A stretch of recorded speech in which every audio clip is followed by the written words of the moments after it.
There's only one way out from the privacy-invading operating systems like iOS, Google Android, and Windows, and that is to use a phone that has an open-source operating system.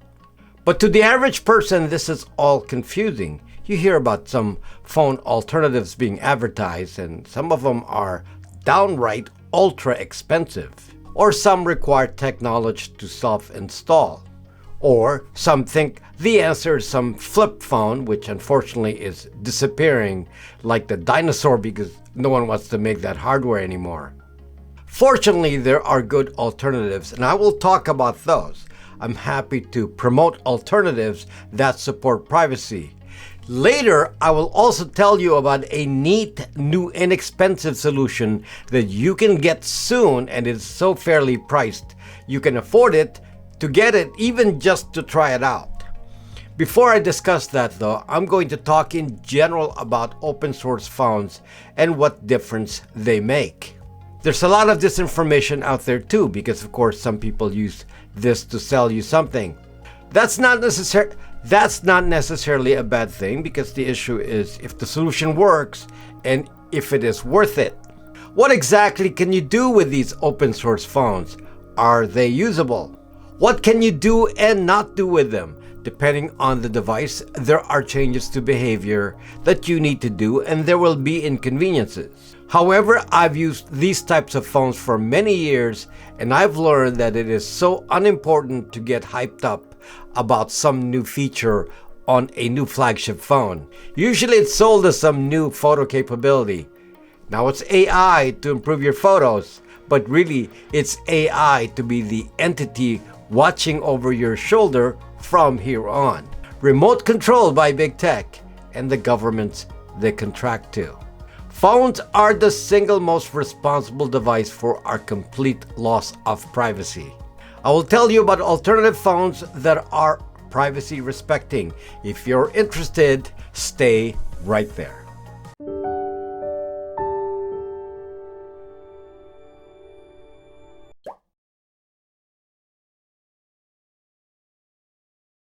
The main advantage of an open source phone is that because you do not provide a Google ID to it, it really trips up the whole Google tracking infrastructure. Same with Apple and the Apple ID.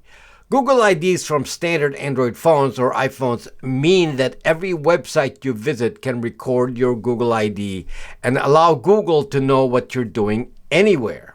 Regular phones also suffer from continuous telemetry from Apple and Google, with constant tracking of locations, contacts, behaviors, app use, sensors, and now AI that can even read what you're doing on screen. Truly privacy invading, especially when the AI can be remote controlled by big tech. Open source phones have none of these. They cannot report your location and put it in the Google sensor database. They cannot use your device for cross-device tracking. They don't know who's using the phone. In general, all of them are invisible phones to big tech. Now, the carriers can still track you, but big tech does not have access to that information.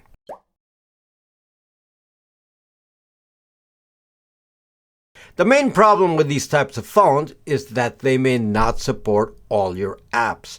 The best of these, the ones I will describe later as the Google phones, can run 90% of the apps just fine. But there's a small subset of platforms that want to do more privacy invasion, like Google Apps and Uber, for example, which will be prevented from spying on you, so they won't work. Seriously though, there are so few apps that don't work that it has not bothered me. For example, I personally use apps like Spotify, Kindle, Waze, Tesla, bank apps, and so on. Where I can't use the app like Uber, I can use a browser. The real inconvenience is lovely to me, and that is that you cannot use any Google app. None. No YouTube, no Gmail, no Google Docs, no Google Photos, though you can still access those via the browser. The other apps that will not work are paid apps, because there's no way to pay. 90% compatibility is a pretty high number, actually. Some of you think this is a disadvantage, but personally, this kind of action is necessary to sever your life from the surveillance infrastructure. It's not much of a sacrifice.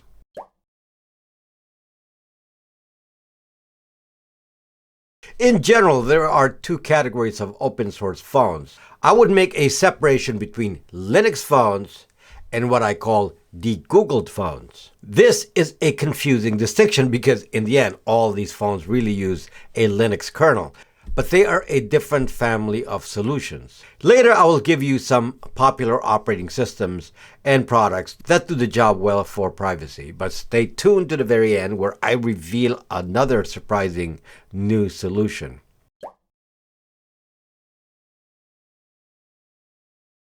Let me briefly talk about Linux phones for a moment.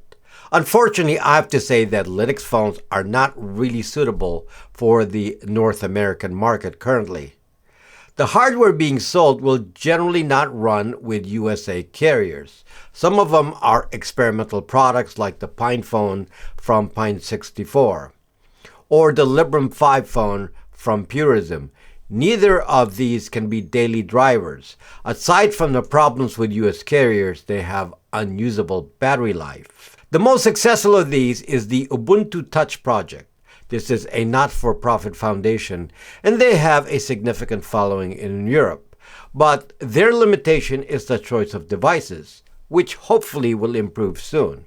One of the hardware options offered for Ubuntu Touch, for example, is the Vola phone, which is again another European model, but this is not suitable in the US. By the way, I have all these Linux phones and OSs. I have a Pine64, a Librem 5, and Ubuntu Touch, so I speak from experience here. If you're a Linux computer user, the idea of a Linux phone is very enticing because you can connect to the phone like any Linux and control things in it. This is very satisfying for the geeks. But generally, the only way to run common popular apps would be to use web apps.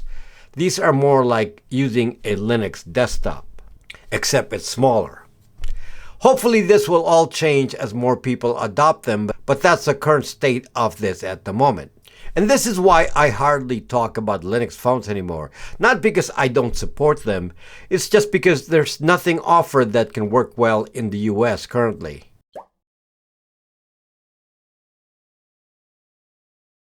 The next category of phones, which are really the mainstream options in the market today, are what I've been calling de-Googled phones. To be specific, these phones are based off the Android open source project. This is really open source. In fact, if you're a programmer, you can go to the site source.android.com and you can read the source code. Now, this is a long story because, of course, Android open source project AOSP is actually run by Google. They're not the only members, but they coordinate all the changes. So you would think, why would I recommend something made by Google? Well, that's the thing. It is open source, as I said, and that means anyone can copy it and start a project, which is called a fork. And because it is made to be shared, there is not a single bit of proprietary Google code on it. There's some occasional connection to Google on some parts, but being a project you can copy, you can change all that. What Google did here is to get the benefits of community development for new device drivers and new form factors with the open source, while their own team is dedicated to the user interface. But again, there is no Google spyware on AOSP. Lucky for us. This access to open source created a whole industry of options that are generally called custom ROMs for phones, all based off AOSP.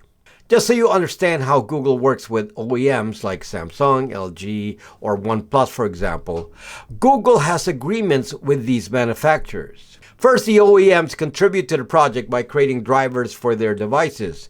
They test this using AOSP. So AOSP benefits from getting the latest drivers.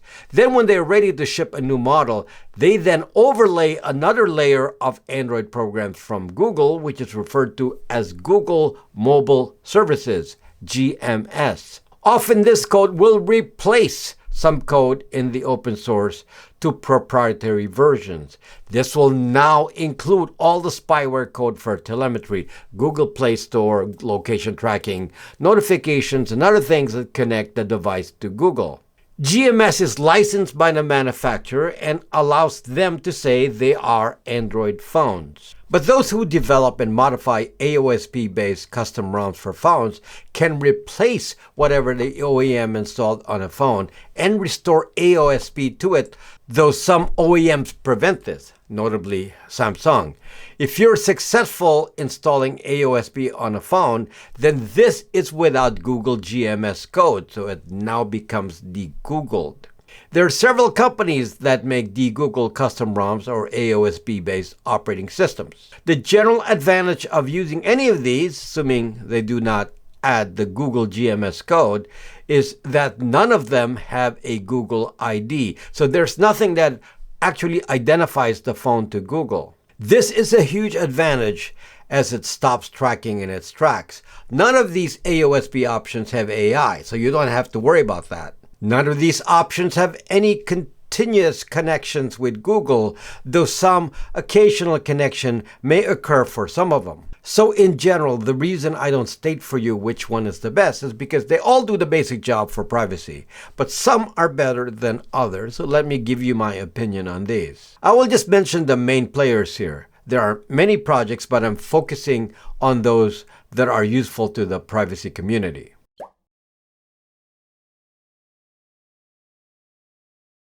The most popular custom ROM is LineageOS. This has been around a while, previously under a different name. The big difference with LineageOS, and the reason it's the most popular, is that it supports the most devices. There are more volunteers, and they have a list of devices they support on the wiki in lineageos.org. I've been using LineageOS for a long time and have installed it on a lot of user devices for others. It really is often the only option on devices like Motorola's, OnePlus, and so on. While other OSs have good support for Google Pixels, only LineageOS offers options for other manufacturers of phones. Now, I want to make this clear.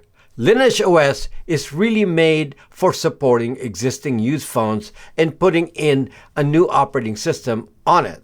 LineageOS is not for new phones, so it may take a year before a new model is supported.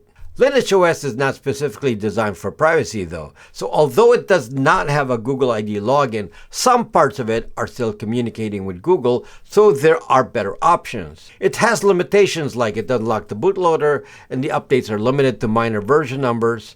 It is not possible to get updates to a new Android generation of AOSP. However, it is possible to modify the LineageOS install to be privacy friendly by putting in options like microG, Aurora Store, and F-Droid, for example. These are tools that make the phones very usable but still maintain privacy. We'll be talking about these tools frequently.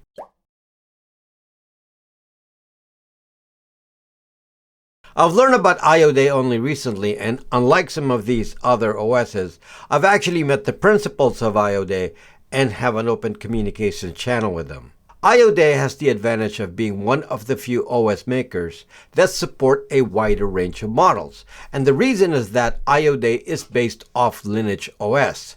But this is where they improve on LineageOS. First, they can lock the bootloader.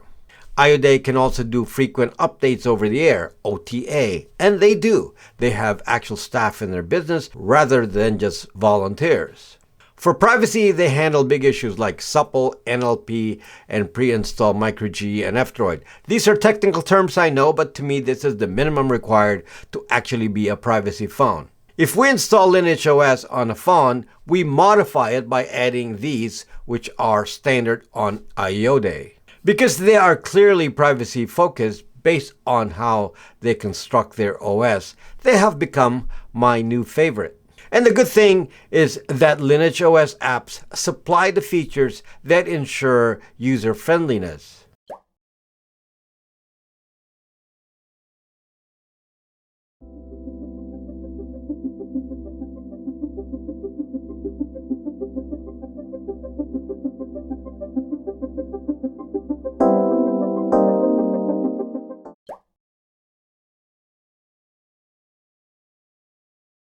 Believe it or not, we also make our own AOSP-based OS, and this one is called DivestOS. But this is a limited distribution because DivestOS is only made for phones we make. The prior model we made was called Brax 2 and was sold out long ago. So anyone with a Brax 2 phone from us is running DivestOS. The advantage of DivestOS over LineageOS is that we consider this OS a privacy OS. Thus, we remove everything related to Google. Unfortunately, we remove more Google things than Iode OS, so less things run. Some apps encounter restrictions. We've learned that there are things from Google you still have to add to make those apps work, but in general, we are more restrictive. Our privacy solutions are more robust with our own internal handling of supple and NLP, as well as presetting microG in a more restrictive manner.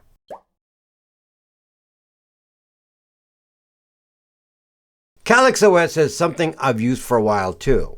Calyx and another called GrapheneOS, I will mention later, are both pixel-focused custom ROMs. Their general focus is on supporting used Google Pixels, so that makes them narrower choices. Now, I like CalyxOS generally, but I really have no contact with their community, so there's no active communications channel with them. There are things that are not handled like Iode or DivestOS like supple. However, I consider it a very good privacy phone, though some have not rated it as highly on the security front. The general plus for CalyxOS has been the user-friendliness of their setup. I know this from customer feedback of phones we provide that have CalyxOS. I know that as a privacy-oriented user, they will be generally happy with CalyxOS.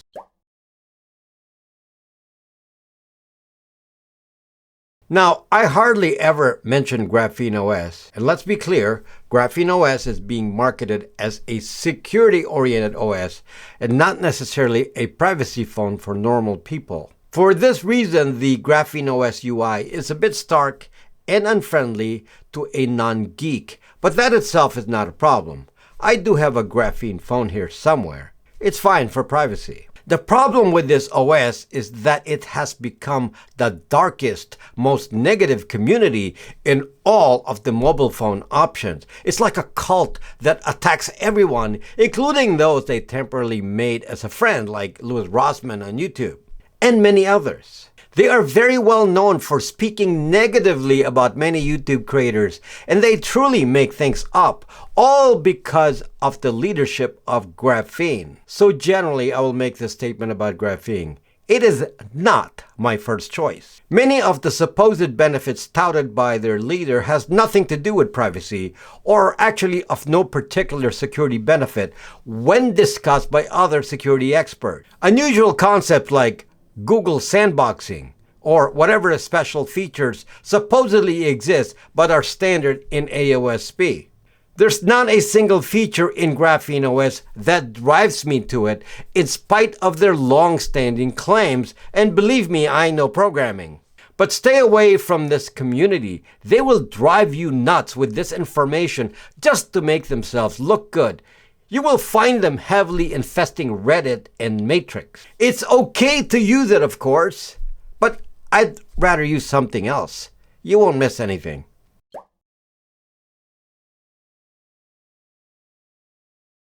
EOS from Morena has been around a while, but almost has no presence in the USA. And that's because they've pretty much limited their offerings to the European market. Their latest new phone offering will not work in the USA, by the way, since I have that exact phone here. Mostly in the past, they've concentrated on used Samsung phones, international models that are not sold in the US. I personally have never tried an EOS flash phone, but I've talked to the head of Morena on X before. I'm sure it will do the job for privacy, but an independent security researcher grades it lower on the security front, probably because of lots of active unpatched security holes.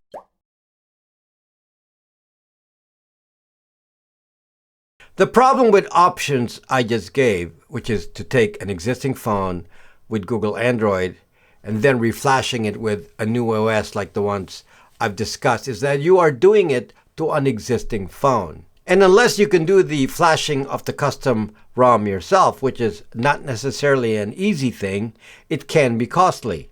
First the cost of the phone, then the cost of a service to flash the phone for you. My company offers this service, by the way, so we can flash any OS on a supported phone model. So even to get a used phone like a used Pixel, you're typically going to spend over $400 and above to have a de-Google phone. The main problem with the standard de-Googling method is that the phones will tend to be older and thus their batteries will not be fresh. And especially if you're using an expensive Pixel model, their new prices will compete with an iPhone. Or you have to buy a brand new Pixel and spend over $800. There's a new phone people have been asking me to review, the unplugged phone. Frankly, there's not enough information because it is not an open source phone, therefore it does not fit into this discussion at all. This phone is priced at $989, which is ridiculous. There's also the European Fairphone, which is not for the US either, and I've never seen one. Maybe those in Europe can tell us what they think of it. I think it's in the $650 range.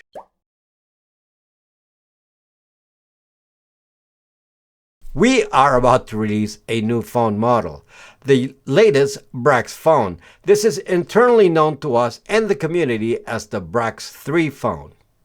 What's different with this versus, let's say, installing Iode OS on a Google Pixel 7 is that this is a new phone. In fact, the motherboard is so new there are currently no phone models that use this motherboard yet.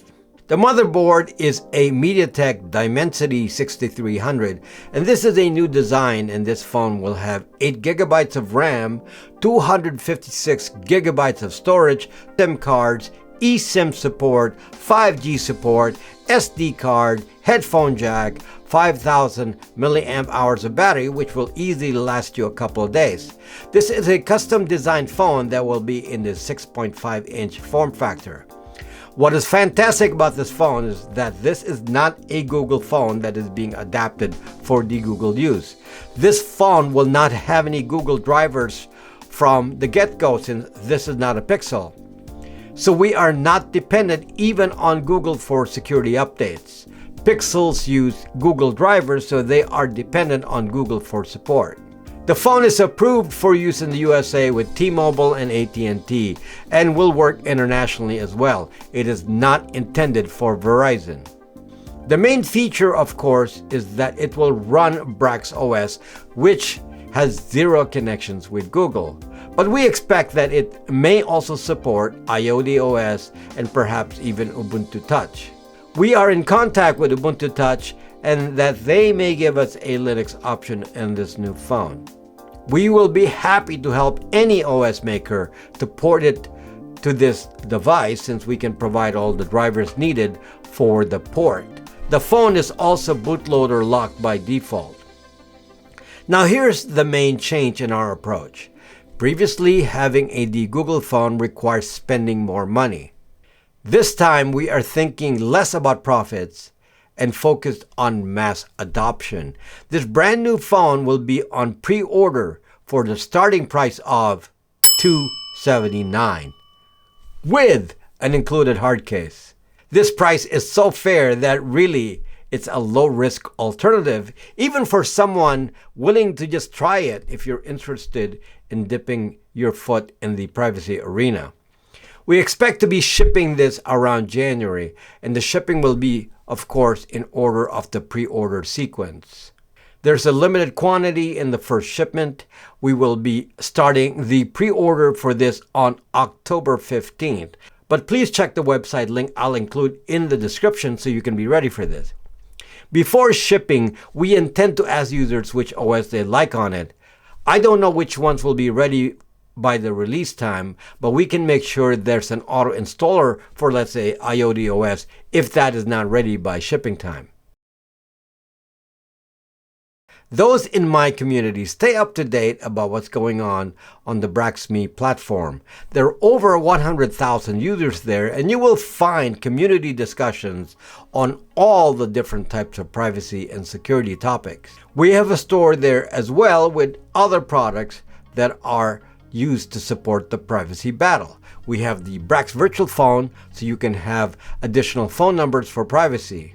We have BraxMail, so you can have identity and metadata-free email with unlimited aliases.